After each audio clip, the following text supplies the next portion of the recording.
ஹல்லேலூயா. கர்த்தருக்கு ஸ்தோத்திரம். காத்திருப்பது எத்தனை பேருக்கு பிடிக்கும்? வெயிட் பண்றது எத்தனை பேருக்கு பிடிக்கும்? சொல்லுங்க. வெயிட்டிங் எப்பவுமே வேஸ்டா ஆகாது. சொல்லுங்க, வெயிட்டிங் எப்பவுமே வேஸ்டா போகாது. காத்திருக்கிறது எப்பவுமே என்ன ஆகாது? வீணா ஆகாது. சொல்லுங்க, காத்திருக்கிற காரியத்தில் நீங்க காத்திருக்கும் பொழுது ஒரு நாளும் அது வீணாவே ஆகவே ஆகாது. ஆமென். சரி, புரியல உங்களுக்கு? காத்திருக்கும் பொழுது அந்த காத்திருப்பு ஒரு நாளும் வேஸ்டா ஆகவே ஆகாது. பக்கத்துல சொல்லுங்க, இந்த 2025 வருஷத்துல 11 மாசத்தை நீங்க காத்துட்டீங்க. இந்த 12வது மாசத்துல கர்த்தர் நீங்க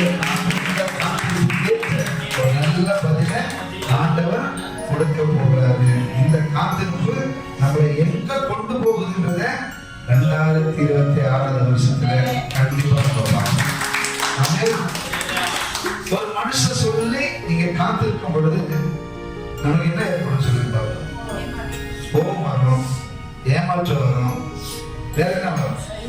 சலிப்பு வரும், சோர்வு வரும், வேற என்ன வரும்? இவ்வளவுதான் தூக்கம் வரும்.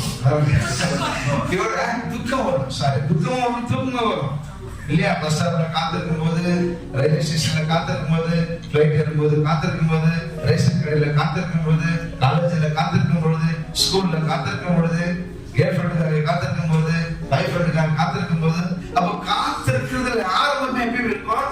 சந்தோஷமா இருக்கும். ஆனா போக போக போக என்ன ஆகும்? எல்லாமே பிரச்சனை போயிடும். ஆனா கர்த்தருக்காக காத்திருக்கிற ஒரு காத்திருக்கிறது பாருங்க, அது வேற லெவல். கர்த்தருக்காக நான் காத்திருக்கிறேன் சொன்னா, கர்த்தருக்காக காத்திருக்கிற பிள்ளைங்களுக்கு என்ன ஏற்படுறது இன்னைக்கு கர்த்தர் என்ன பண்ண போறாரு சொல்லுங்க. என் கூட பேச போறாரு. ஏசாயா இருக்கோம் 40வது அதிகாரம். Isaiah chapter 40. Isaiah chapter 40.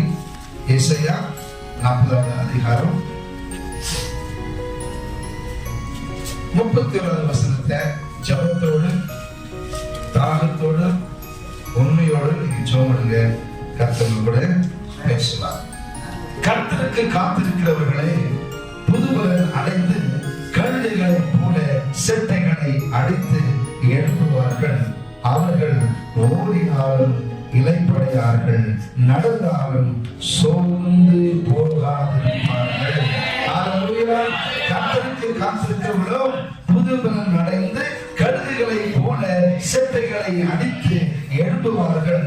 அவர்கள் ஓடினாலும் இளைப்படையார்கள், நடந்தாலும் சோர்ந்து போகார்கள். சொல்லுங்க, கர்த்தருக்கு காத்திருக்கிறவர்களோ புதுபலன் அடைந்து கழுதைகளை போல செட்டைகளை அடித்து எழுப்புவார்கள். அவர்கள் ஓடினாலும் இளைப்படையார்கள், நடந்தாலும் சோர்ந்து போக மாட்டாங்க. ஹல்லேலூயா. கரங்களை தட்டி அன்வேலி கொடுத்த இந்த வாக்குத்தத்த வசனத்தை பார்ப்பதற்கு முன்பு அது ஒரு நித்திய தரிசனமாக, நம்பிக்கையாக, விசுவாசமாக இந்த வார்த்தை நம்ம நம்புகிறோம், இந்த வார்த்தை விசுவாசிக்கிறோம். இந்த வார்த்தைப்படி என் வாழ்க்கையில் ஆண்டவர் செய்வீர் என்ற எதிர்பார்ப்போடு ஒரு சமூகத்திலே காத்திருக்கிறோம். ஆமென். கர்த்தருடைய ஆசீர்வாதம். சரி, காத்திருப்பது என்ன நமக்கு கொண்டு வரும்? அப்ப காத்திருப்பதுல உலக மனுஷர்கள் எப்படி காத்திருக்கிறாங்க? ஆவிக்குள்ள வாழ்கிற, கிறிஸ்துவுக்குள் வாழ்கிற கிறிஸ்துவுடைய பிள்ளைங்க எப்படி காத்திருக்கணும்? இப்ப உலக மனுஷங்க காத்திருக்கிற விதம் வேற. ஆனா அவங்களை பத்தி நம்ம பேச வேண்டிய அவசியம் இல்லை. நாம எப்படி ஆண்டு சமூகத்துல காத்திருக்கிறோம்? காத்திருக்கிறதுல நிறைய வித்தியாசங்கள் நமக்கு நான் சீக்கிரமா சொல்லி முடிக்கிறேன். காத்திருப்பது நம்முடைய வாழ்க்கையில என்னத்தை கொண்டு வரும் அப்படின்னா, நம்ம எப்படி ஆண்டு சமூகத்துல காத்திருக்கணும் அப்படின்னா, சொல்லுங்க, எதிர்பார்ப்போடு காத்திருக்கணும். சொல்லுங்க, எதிர்பார்ப்போடு காத்திருக்கிறோம். எத்தனை பேர் எதிர்பார்ப்போடு காத்திருக்கீங்க? நீங்க எந்த எதிர்பார்ப்போடு காத்திருக்கிறீங்களோ அந்த எதிர்பார்ப்பு உங்களுடைய வாழ்க்கையில நிச்சயமா அது நடக்கும். இரண்டாவது, எப்படி காத்திருக்கணும்? எதிர்பார்ப்பு எப்போது எப்படி காத்திருக்கணும் அப்படின்னா, ஜெபத்துடன் காத்திருக்கணும். சொல்லுங்க, எப்படி காத்திருக்கணும்? ஜெபத்துடன் காத்திருக்கணும். சும்மா எதிர்பார்த்துட்டே இருந்தா கண்டிப்பா கிடைக்காது. எப்படி காத்திருக்கணும்? ஜெபத்தோடு நம்ம என்ன பண்ணணும்? காத்திருக்கணும் அப்படின்னு நம்ம சொல்றோம். மூணாவது, எப்படி காத்திருக்கணும் அப்படின்னா, விசுவாசத்தோடு காத்திருக்கணும். சொல்லுங்க, எதிர்பார்த்து காத்திருக்கணும், ஜெபத்தோடு காத்திருக்கணும், விசுவாசத்தோடு காத்திருக்கணும். அப்படி விசுவாசத்தோடு கர்த்தருக்கு காத்திருக்கும் பொழுது கர்த்தரின் சத்தத்தை உங்களால் கேட்க முடியும். அவன் எதற்காக எந்த காரியத்துக்காக எதிர்பார்க்கிறீங்களோ, எதுக்காக எந்த காரியத்துக்காக நீங்க ஜெபிக்கிறீங்களோ, எதுக்காக எந்த காரியத்துக்காக நீங்க விசுவாசிக்கிறீங்களோ, அந்த காரியத்துக்கு ஏற்ற விதமாய் கர்த்தர் உங்களோட கூட பேசுறத உங்களால கேட்க முடியும். கேட்பது எதை கொண்டு வருது அப்படின்னா, முதல் வசனம் சொல்றது பாருங்க, காத்திருக்கிறவர்களே.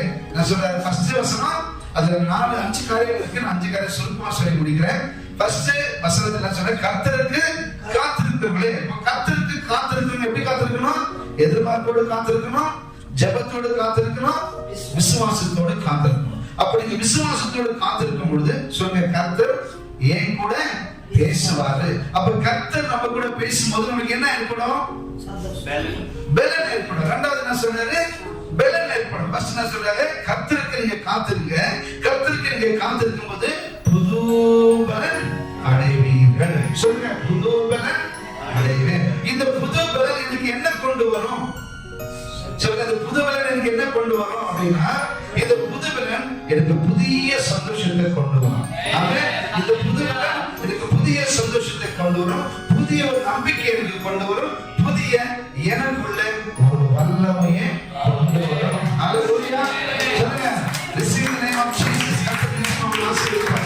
புதிய ஒரு சந்தோஷம், புதிய ஒரு நம்பிக்கை, புதிய ஒரு விசுவாசம், புதிய என் ஆத்மாவில, என் ஆவியில, என் பரிசுத்தத்தில கர்த்தர் எனக்கு ஒரு வல்லமையை தருவாரு. சொல்லுங்க, புது பலன் என்ன பண்ணுவோம்? புது பலன் என்ன பண்ணுவோம்? புது பலன் என்ன பண்ணுவோம்? புதிய சந்தோஷத்துக்குள்ள நடத்தும், புதிய விசுவாசத்துக்குள்ள நம்மளை நடத்தும், புதிய பரிசுத்த ஆத்மாவில, ஆவியில என்ன பண்ணும்? பலப்படுத்தி நடத்தும், புதிய ஒரு தீர்மானத்தை கொடுக்கும். சொல்லுங்க, புதிய ஒரு தீர்மானத்தை கொடுக்கும். அந்த தீர்மானம் எங்க கொண்டு போகும் அப்படின்னா, செட்டைகளை அடித்து ஆண்டவர் என்ன பண்ணாரு? சாரி, அந்த தீர்மானம் புது பலன் நம்ம வரும் பொழுது, நம்ம ஒரு நல்ல தீர்மானத்தை எடுக்கும் பொழுது கழுகுகளை போல நம்ம என்ன பண்ணுவோம்? செட்டைகளை அடிப்போம். எத்தனை பேர் கழுகுகளை போல நம்ம உயர போறீங்க? கழுகுக்கு ஒரு குணம் இருக்கு. கழுகுக்கு ஒரு குணம் இருக்கு. என்ன குணம் இருக்கு சொல்லுங்க? பிரச்சனைகள் மத்தியில எதிர்த்து நின்று கழுகு என்ன பண்ணுமா? எவ்வளோ புயல் வந்தாலும், எவ்வளோ காத்து வந்தாலும், அந்த காலத்திலே என்ன பண்ணுமா? ஒளிஞ்சு அடி நேரம் என்ன பண்ணுமா? எதிர்த்து நின்று முன்னாடி போகுமா? அந்த காத்தும் அந்த புயல் தான் அந்த கழுகு மேல என்ன பண்ணுமா? கொண்டு போகுமா? நம்முடைய வாழ்க்கை 2025 வருஷத்துல 11 மாசம் நீங்க கஷ்டப்பட்டீங்க. அந்த கஷ்டம், அந்த வலி, அந்த ஏமாற்றம், அந்த துன்பம், அந்த வியாதி, அந்த பலவீனம் தான் உங்க வாழ்க்கைய நெக்ஸ்ட் லெவல்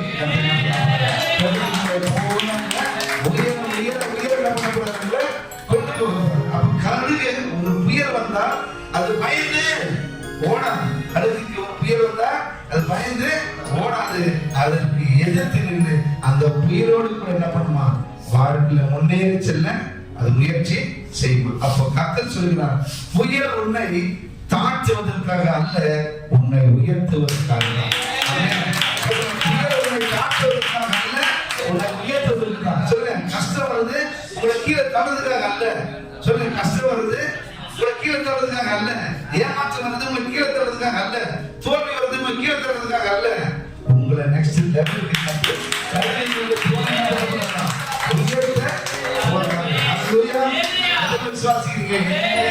மாசத்துல கழுகுகளை போல கர்த்தர் என்ன பண்ணுவாரு? உயர்த்த போறாரு. ஹalleluya. நெக்ஸ்ட் என்ன சொல்ற? கழுகுகளை போல உயர்ந்து போன பிறகு நான் என்ன சொல்றேன்? ஓடினாலும் இளைப்படையார்கள். சொல்லுங்க, ஓடினாலும் இளைப்படையார்கள். சொல்லுங்க, கழுகுகளை போல இருக்கிறவங்க எவ்வளோ பறந்தாலும் என்ன பண்ண மாட்டாங்களா? சீக்கிரத்துல சோர்ந்து போக மாட்டாங்களா? நீங்க என்ன பண்ண போறீங்க? 2025 வருஷத்துல நீங்க ரொம்ப ஓடிட்டீங்க. அந்த ஓட்டம் 2026 வருஷத்துல இன்னும் ஓடுமடி, தொடர்ந்து ஓடுமடி. புதிய பண்ண புதிய பண்ண அது கொடுக்க போறாரு. ஓடுகிறவர்கள் எந்த சூழ்நிலைக்காக என்ன பண்ணாதீங்க? சோர்ந்து போயிடாதீங்க. எதுவும் சோர்ந்துக்காக என்ன பண்ணாதீங்க, திரும்பி பார்க்காதீங்க. அந்த ஓட்டம் என்ன பண்ணுமா, நெக்ஸ்ட் லெவலுக்கு ஒரு ஜெயத்தை உங்களுக்கு வாழ்க்கை என்ன பண்ணுவாருமா, சில ஒரு வெற்றியை உங்க வாழ்க்கையில பண்ணுவார். தொடர்ந்து ஓடுங்க, படிப்பு விஷயத்துல தொடர்ந்து ஓடுங்க, பிசினஸ்ல தொடர்ந்து போங்க, ஊழியத்துல தொடர்ந்து செய்யுங்க. நீங்க என்னென்ன காரியங்கள் நீங்க செய்ய ஆசைப்படுறீங்களோ அந்த காரியத்துல தொடர்ந்து நீங்க செய்யும் பொழுது, தொடர்ந்து நீங்க ஓடும் பொழுது வெற்றி உங்களை தேடி வரும். வெற்றி உங்களை தேடி வரும். ஆனா நீங்க என்ன பண்ணக்கூடாது, இளைப்பாற ரெஸ்ட் எடுத்துக்க கூடாது. போடா இத்தனை வருஷம் ஆச்சு, என்ன நடக்கல, இனிமேல் எங்க நடக்கும் போது நீங்க நினைச்சீங்கன்னா அப்பே நீங்க தோத்துட்டீங்க அர்த்தம். இப்ப கர்த்தர் எதுக்கு காத்திருந்தீங்க, எதுக்கு புதுமரம் கொடுத்தாரு, எதுக்கு கழுதை போல உயர்த்தினாரு, சோர்ந்து போகுதுக்கா, சோர்ந்து போகுதுக்கா இல்லைங்க. நம்பிக்கையோட ஓடுங்க, விசுவாசத்தோடு ஓடுங்க, எதிர்பார்த்து ஓடுங்க, ஜெபத்தோடு ஓடுங்க. நீங்க ஓடும் பொழுது கர்த்தர் உங்களை தேடி வெற்றி அவர் என்ன பண்ணுவாரு, பின்னாடி அனுப்புவார். நெக்ஸ்ட் நாஸ்ல என்ன சொல்றாரு, நடந்தாலும் சோர்ந்து போகாதீங்க. ஓடும்போது ரெஸ்ட் எடுத்துக்காதீங்க, நடக்கும்போது என்ன பண்ணாதீங்க, சோர்ந்து போகாதீங்க. சொல்லுங்க, சோர்ந்து போகாதீங்க.